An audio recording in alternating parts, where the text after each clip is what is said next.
अब देखिए, आयु संरचना का दूसरा भाग है लिंगानुपात। देखो, लिंगानुपात अपन ने पहले भी पढ़ा है भारत भूगोल में भी कि लिंगानुपात क्या है, लिंगानुपात किसे कहते हैं। यानी जनसंख्या में देखें तो स्त्री पुरुष की संख्या या जनसंख्या एक ही बात है, संख्या के अनुपात को ही लिंगानुपात कहते हैं। यानी जनसंख्या में देखें तो स्त्री पुरुष की जो संख्या होती है उनके मध्य का अनुपात क्या कहलाता है, लिंगानुपात कहलाता है।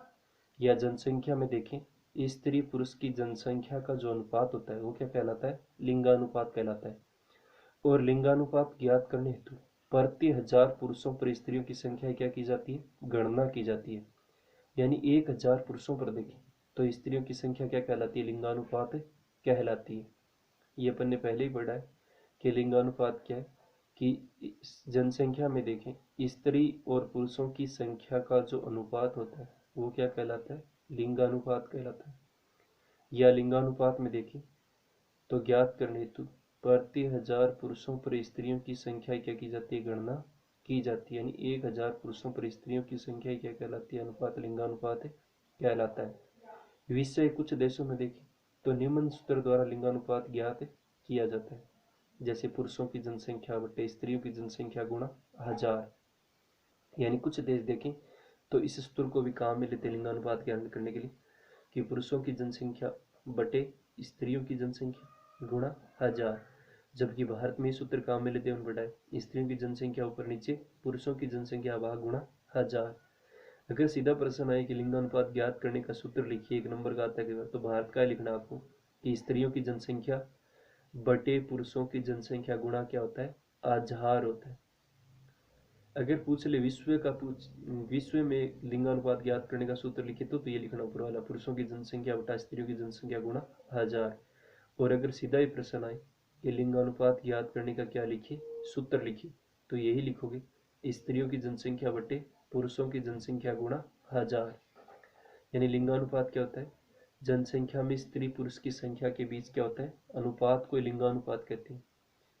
और इस लिंगानुपात में क्या होता है, प्रति हजार पुरुषों पर स्त्रियों की संख्या क्या की जाती है, गणना की जाती है। यानी 1000 पुरुषों पर देखें तो स्त्रियों की संख्या का अनुपात क्या कहलाता है, लिंगानुपात कहलाता है।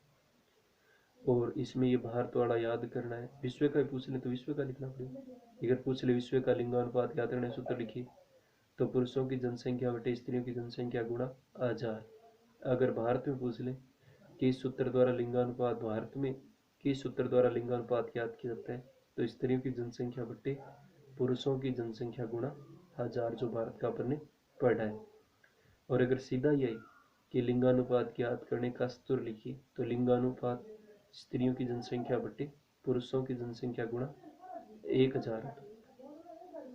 2015 के आंकड़ों के अनुसार देखिए विश्व का औसत लिंगानुपात 984। यानी 2015 के अनुसार देखें तो विश्व का औसत लिंगानुपात कितना है, 984 है। कई बार एक नंबर प्रश्न आता है कि 2015 के आंकड़ों के अनुसार विश्व का औसत लिंगानुपात कितना है, 984। फिर देखें संयुक्त राज्य अमेरिका, पश्चिम यूरोप के देशों में ग्रामीण क्षेत्रों में देखें पुरुषों की संख्या स्त्रियों से अधिक है। यानी गांवों के क्षेत्रों में देखें तो ग्रामीण क्षेत्र जो विकसित देश है, संयुक्त राज्य अमेरिका है, पश्चिम यूरोप के देश है, वहां ग्रामीण क्षेत्रों में देखें तो पुरुषों की संख्या स्त्रियों से क्या है, अधिक है। जबकि नगरों में देखें तो स्त्रियों की संख्या पुरुषों से अधिक पाई जाती है। जबकि नगरों में देखें तो स्त्रियों की संख्या क्या पाई जाती है, पुरुषों से अधिक है। और इसका प्रमुख कारण देखें तो स्त्रियों का रोजगार के लिए नगरों की ओर प्रवास करना। यानी स्त्रियां देखें वो मुख्यतः रोजगार के लिए नगरों में क्या कर जाती है, प्रवास कर जाती है गांव से नगरों की ओर। तो नगरों में स्त्रियों की संख्या ज्यादा और गांवों में किसकी जाती है, पुरुषों की जनसंख्या अधिक पाई जाती है संख्या।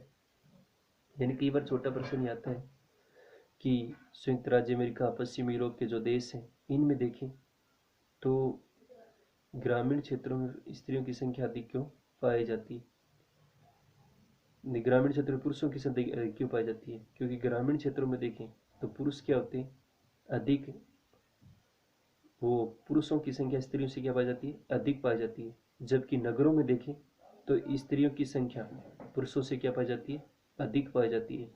यानी नगरों में देखें तो जो स्त्रियां होती हैं वो क्या कर जाती हैं, पलायन के लिए गांवों से शहरों की ओर या नगरों की ओर आ जाती हैं। इसके कारण देखें, क्योंकि रोजगार का मुख्य कारण है कि स्त्रियों का जो पलायन होता है वो किसके लिए होता है, नगरों में रोजगार के लिए होता है।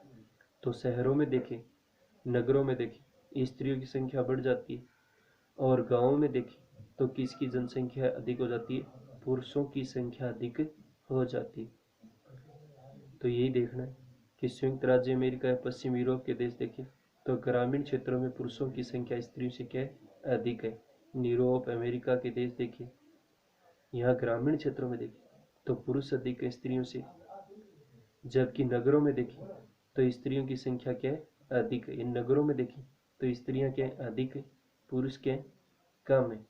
क्योंकि स्त्रियों का रोजगार के लिए नगरों की ओर क्या होता है, प्रवास करना होता है। तो यह छोटा प्रश्न आता है कई बार कि यूरोप के देशों में देखें तो नगरीय क्षेत्रों में स्त्रियों की संख्या अधिक क्यों पाई जाती है, क्योंकि स्त्रियां रोजगार के लिए नगरों में क्या कर जाती है, प्रवास कर जाती है।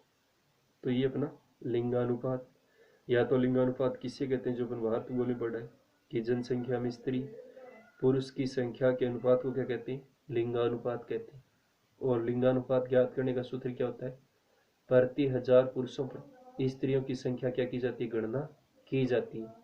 और विश्व के कुछ देशों में देखें तो इसे ज्ञात करने का सूत्र ये पुरुषों की जनसंख्या बटे स्त्रियों की जनसंख्या गुणा 1000। और भारत में देखें तो इस सूत्र द्वारा लिंगानुपात ज्ञात किया जाता है कि स्त्रियों की जनसंख्या बटे पुरुषों की जनसंख्या गुणा 1000 होता है। और 2015 के आंकड़ों के अनुसार देखें तो विश्व का औसत लिंगानुपात कितना है, 984। या फिर ये छोटा प्रश्न आता है कि यूरोप और संयुक्त राज्य अमेरिका के देशों में देखें तो नगरीय क्षेत्रों में स्त्रियों की संख्या अधिक क्यों पाई जाती है, क्योंकि ग्रामीण क्षेत्रों से स्त्रियां रोजगार के लिए क्या करती है, नगरों में प्रवास कर जाती है। उसके बाद देखिए थोड़ा सा जनसंख्या संगठन के बारे में, यानी जनसंख्या संगठन क्या है। कई बार आता है प्रश्न 2 नंबर का कि जनसंख्या संगठन से क्या तात्पर्य है। तो जनसंख्या संगठन में भी देखें किसी देश की ग्रामीण और नगरीय जनसंख्या के अनुपात को देखा जाता है। यानी किसी भी देश में देखें जो ग्रामीण और नगरीय जनसंख्या उसका क्या देखते हैं, अनुपात देखते हैं कि नगरों में कितनी जनसंख्या रहती है और गाँव में कितनी जनसंख्या रहती है। गाँव में रहने वाली कृषि अथवा प्राकृतिक क्रियाकलापों में संलग्न जनसंख्या होती है। यानी गाँव में देखें वो जनसंख्या क्या करती है, कृषि कार्यों पर निर्भर करती है या प्राकृतिक क्रियाकलाप यानी प्राथमिक क्षेत्र में होते हैं उसमें क्या होते हैं, संलग्न होते हैं। जबकि नगरों में निवास करने वाली जनसंख्या गैर कृषि कार्यों, गैर कृषि क्या होते हैं, कृषि के अलावा दूसरे कार्य करते हैं, जैसे उद्योग है, अन्य सेवाओं में संलग्न जनसंख्या क्या कहते हैं, नगरीय जनसंख्या कहते हैं। उद्योग यानी द्वितीय क्षेत्र में हो गई या तृतीय चतुर्थ क्षेत्र होते हैं, वहां पर जनसंख्या क्या होती है, संलग्न होती है या उन क्षेत्रों में क्या करती है, कार्य करती है, लगी होती है। ग्रामीण और नगरीय क्षेत्रों में देखें तो आयु लिंग का संगठन यानी आयु लिंग का जो अनुपात देखें वो भी अलग अलग मिलेगा। व्यावसायिक संरचना, जो काम करने का तरीका वो भी अलग अलग मिलेगा। जनसंख्या का घनत्व देखें वो भी भिन्न भिन्न मिलेगा। और जो विकास का स्तर है वो भी क्या होता है, अलग अलग होता है। तो ये है जनसंख्या संगठन। यानी जनसंख्या संगठन में देखें तो किसी देश की नगरीय और ग्रामीण जनसंख्या के अनुपात को देखा जाता है। यानी गाँव में कितने लोग रहते हैं और नगरों में कितनी जनसंख्या निवास करती है। गाँव में रहने वाली जनसंख्या क्या होती है, कृषि अथवा प्राथमिक क्रियाकलापों में संलग्न जनसंख्या को ग्रामीण जनसंख्या कहती है। यानी या तो कृषि कार्यों में रहती है या प्राकृतिक क्रियाकलाप यानी प्रकृति से सीधे जुड़े होते हैं, जैसे लकड़ी काटना है, खनन कार्य करना है, वो जनसंख्या क्या होती है, गाँव में रहती है, वो किसको ग्रामीण जनसंख्या कहेंगे। और नगरों में निवास करने वाली जनसंख्या गैर कृषि कार्य यानी गैर कृषि के अलावा दूसरे कार्य करते हैं, जैसे उद्योगों में करते हैं, अन्य सेवाओं में संलग्न होते हैं, दूसरी तीसरी जो भी सेवाएं, परिवहन है, संचार है, बैंकिंग, बीमा, इन क्षेत्रों में क्या करते हैं, कार्य करते हैं। वो जनसंख्या कौन सी जनसंख्या कहलाती है, नगरीय जनसंख्या कहलाती है। ग्रामीण और नगरीय क्षेत्रों में देखें तो आयु लिंग का संगठन यानी आयु लिंग का जो अनुपात देखें वो अलग अलग मिलेगा। कितने आयु वर्ग के अलग अलग लोग हैं, लिंगानुपात भी अलग है। व्यावसायिक संरचना या जो व्यावसायिक संरचना जो काम करते हैं उसका अनुपात हम देख लें। जनसंख्या का जो घनत्व होता है वो भी अलग अलग मिलेगा, ग्रामीण क्षेत्रों में कम है, शहरों में नगरों में अधिक मिलेगा। और जो विकास का स्तर है उसमें भी क्या पाई जाती है, भिन्नता या अलग अलग होता है। तो ये क्या होता है, जनसंख्या संगठन होता है। यानी छोटा प्रश्न आता है कि बार जनसंख्या संगठन से क्या तात्पर्य है। तो जनसंख्या संगठन में किसी देश की ग्रामीण और नगरीय जनसंख्या के अनुपात को देखा जाता है। अर्थात गांव में रहने वाली जो जनसंख्या होती है वो कृषि या प्राथमिक क्रियाकलापों में संलग्न होती है, उसको ग्रामीण जनसंख्या कहेंगे। और नगरों में रहने वाली जो जनसंख्या है या निवास करने वाली जनसंख्या है वो गैर कृषि कार्यों में संलग्न होती है, यानी कृषि के अलावा दूसरे कार्य करती है, जैसे उद्योग के क्षेत्र हैं या अन्य सेवाओं में संलग्न होती है। दूसरे तीसरे चतुर्थ जो पंचम सेवा होती हैं, अलग प्रकार की सेवाएं, परिवहन, संचार, बैंकिंग, उसमें क्या होते हैं, लगे होते हैं। वो कौन सी जनसंख्या कहलाती है, नगरीय जनसंख्या कहलाती है।